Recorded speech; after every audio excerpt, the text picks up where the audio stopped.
The Mysterious Affair at Styles by Agatha Christie. Chapter 6. The Inquest. In the interval before the inquest, Poirot was unfailing in his activity. Twice he was closeted with Mr. Wells. He also took long walks into the country. I rather resented his not taking me into his confidence, the more so as I could not in the least guess what he was driving at. It occurred to me that he might have been making inquiries at Rake's farm, so finding him out when I called at Leastways Cottage on Wednesday evening, I walked over there by the fields hoping to meet him. But there was no sign of him, and I hesitated to go right up to the farm itself. As I walked away, I met an aged rustic who leered at me cunningly. "You from the Hall, hain't ya?" he asked. "Yes, I'm looking for a friend of mine whom I thought might have walked this way." "A little chap as waves his hands when he talks? One of them Belgies from the village?" "Yes," I said eagerly. "He has been here, then?" "Oh, aye, he's been here right enough, more'n once, too. Friend of yours, is he? Ah, you gentlemen from the Hall, you'm a pretty lot." And he leered more jocosely than ever. "Why, did the gentleman from the Hall come here often?" I asked as carelessly as I could. He winked at me knowingly. "One does, mister, naming no names, mind, and a very liberal gentleman, too. Oh, thank you, sir, I'm sure." I walked on sharply. Evelyn Howard had been right then, and I experienced a sharp twinge of disgust as I thought of Alfred Inglethorpe's liberality with another woman's money. Had that piquant gypsy face been at the bottom of the crime, or was it the baser mainspring of money? Probably a judicious mixture of both. On one point Poirot seemed to have a curious obsession. He once or twice observed to me that he thought Dorcas must have made an error in fixing the time of the quarrel. He suggested to her repeatedly that it was 4:30 and not 4 o'clock when she had heard the voices. But Dorcas was unshaken. Quite an hour or even more had elapsed between the time when she had heard the voices and 5 o'clock when she had taken tea to her mistress.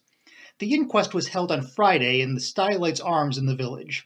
Poirot and I sat together, not being required to give evidence. The preliminaries were gone through. The jury viewed the body, and John Cavendish gave evidence of identification. Further questioned, he described his awakening in the early hours of the morning and the circumstances of his mother's death. The medical evidence was next taken. There was a breathless hush, and every eye was fixed on the famous London specialist, who was known to be one of the greatest authorities of the day on the subject of toxicology. In a few brief words, he summed up the result of the post-mortem. Shorn of its medical phraseology and technicalities, it amounted to the fact that Mrs. Inglethorpe had met her death as the result of strychnine poisoning. Judging from the quantity recovered, she must have taken not less than 3/4 of a grain of strychnine, but probably 1 grain, or slightly over. "Is it possible that she could have swallowed the poison by accident?" asked the coroner. "I should consider it very unlikely. Strychnine is not used for domestic purposes as some poisons are, and there are restrictions placed on its sale." "Does anything in your examination lead you to determine how the poison was administered?"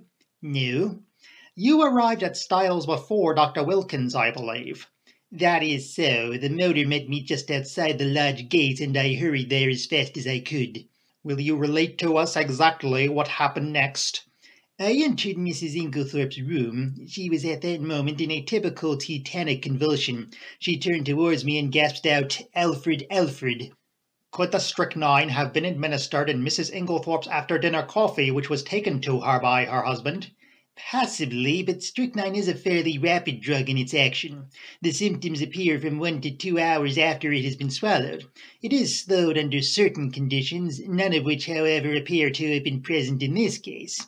I presume Mrs. Inglethorpe took the coffee after dinner about 8 o'clock, whereas the symptoms did not manifest themselves until the early hours of the morning, which on the face of it points to the drug having been taken much later in the evening."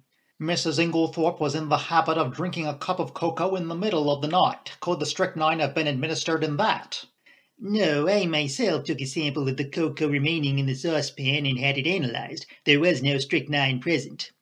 I heard Poirot chuckle softly beside me. "How did you know?" I whispered. "Listen." "I should say," the doctor was continuing, "that I would have been considerably surprised at any other result." "Why?"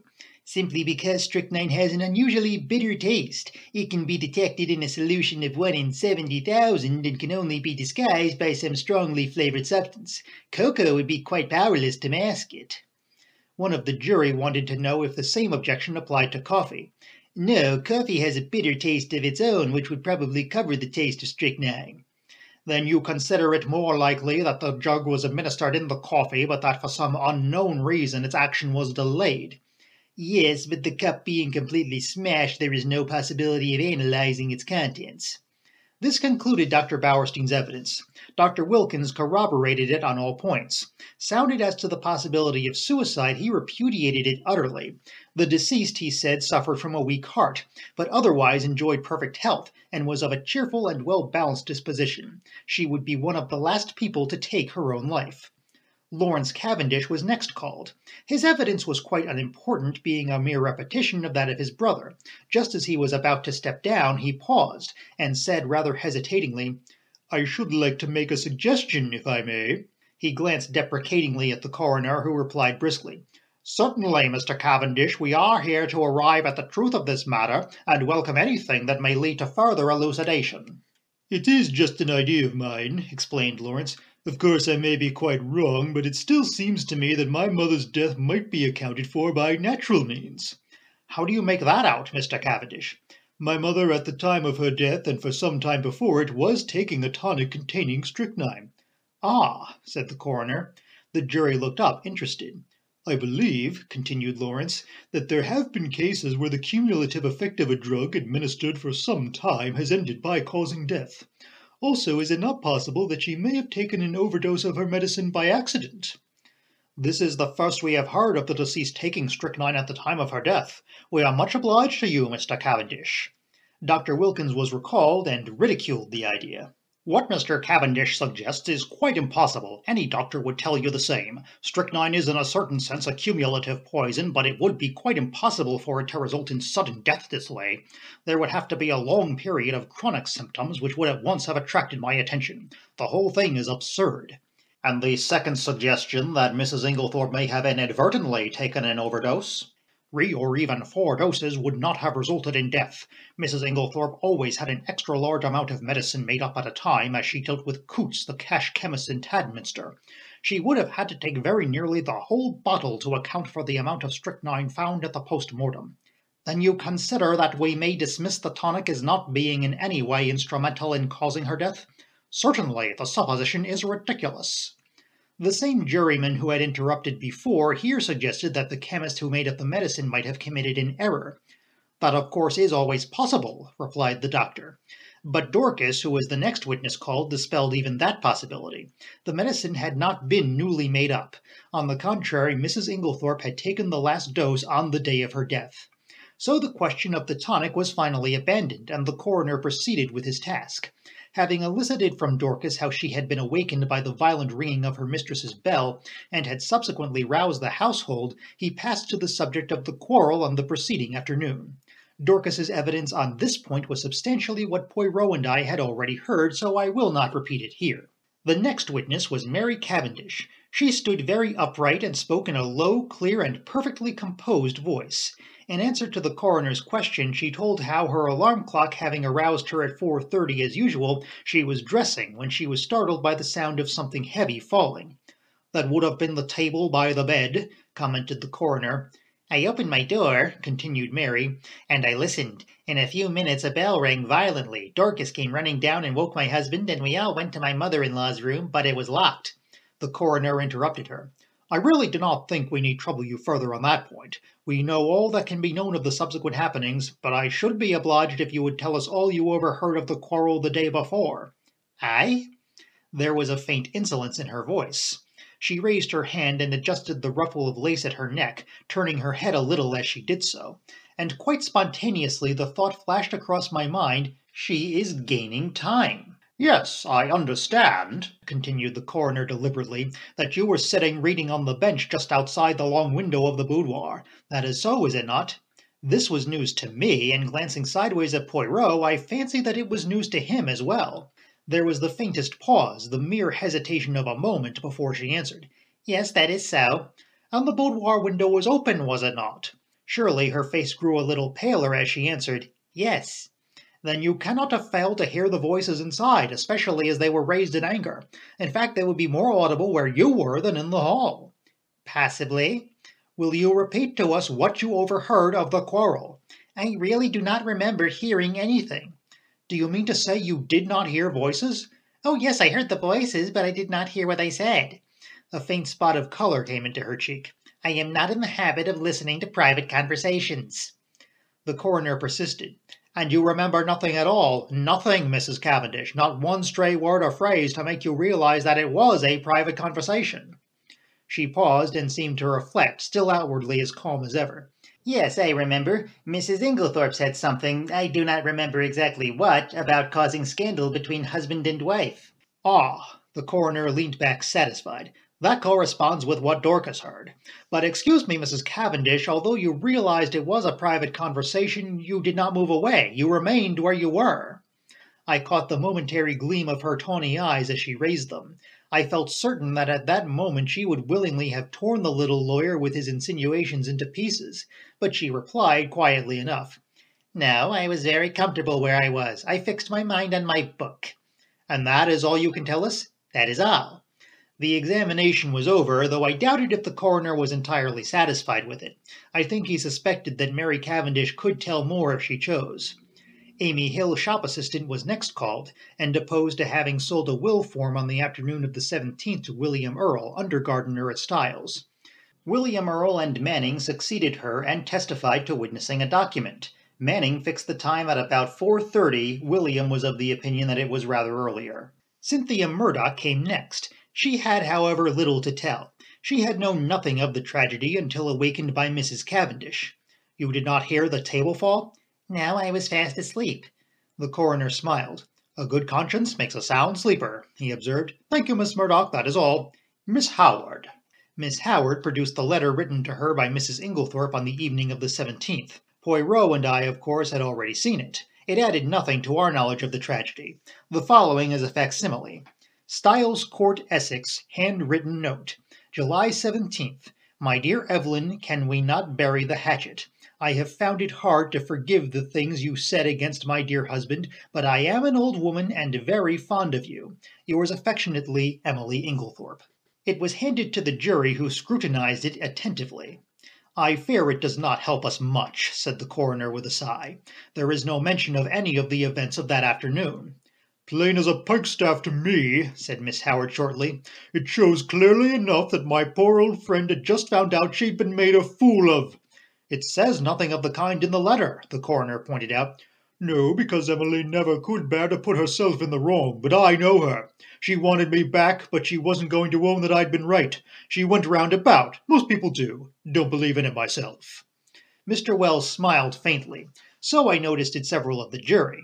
Miss Howard was obviously quite a public character. Anyway, all this tomfoolery is a great waste of time, continued the lady, glancing up and down the jury disparagingly. Talk, talk, talk, when all the time we know perfectly well. The coroner interrupted her in an agony of apprehension. Thank you, Miss Howard, that is all. I fancy he breathed a sigh of relief when she complied. Then came the sensation of the day. The coroner called Albert Mace, chemist's assistant. It was our agitated young man of the pale face. In answer to the coroner's questions, he explained that he was a qualified pharmacist, but had only recently come to this particular shop, as the assistant formerly there had just been called up for the army. These preliminaries completed, the coroner proceeded to business. Mr. Mace, have you lately sold strychnine to any unauthorized person? Yes, sir. When was this? Last Monday night. Monday, not Tuesday? No, sir, Monday the 16th. Will you tell us to whom you sold it? You could have heard a pin drop. Yes, sir, it was to Mr. Inglethorpe. Every eye turned simultaneously to where Alfred Inglethorpe was sitting, impassive and wooden. He started slightly as the damning words fell from the young man's lips. I half thought he was going to rise from his chair, but he remained seated, although a remarkably well-acted expression of astonishment rose on his face. You are sure of what you say? Asked the coroner sternly. Quite sure, sir. Are you in the habit of selling strychnine indiscriminately over the counter? The wretched young man wilted visibly under the coroner's frown. Oh, no, sir, of course not. But seeing it was Mr. Inglethorpe of the Hall, I thought there was no harm in it. He said it was to poison a dog. Inwardly I sympathized. It was only human nature to endeavor to please the Hall, especially when it might result in custom being transferred from Coutts to the local establishment. Is it not customary for anyone purchasing poison to sign a book? Yes, sir, Mr. Inglethorpe did so. Have you got the book here? Yes, sir. It was produced, and with a few words of stern censure, the coroner dismissed the wretched Mr. Mace. Then, amidst a breathless silence, Alfred Inglethorpe was called. Did he realize, I wondered, how closely the halter was being drawn around his neck? The coroner went straight to the point.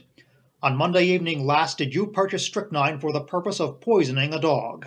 Inglethorpe replied with perfect calmness. No, I did not. There is no dog at Styles except an outdoor sheepdog which is in perfect health.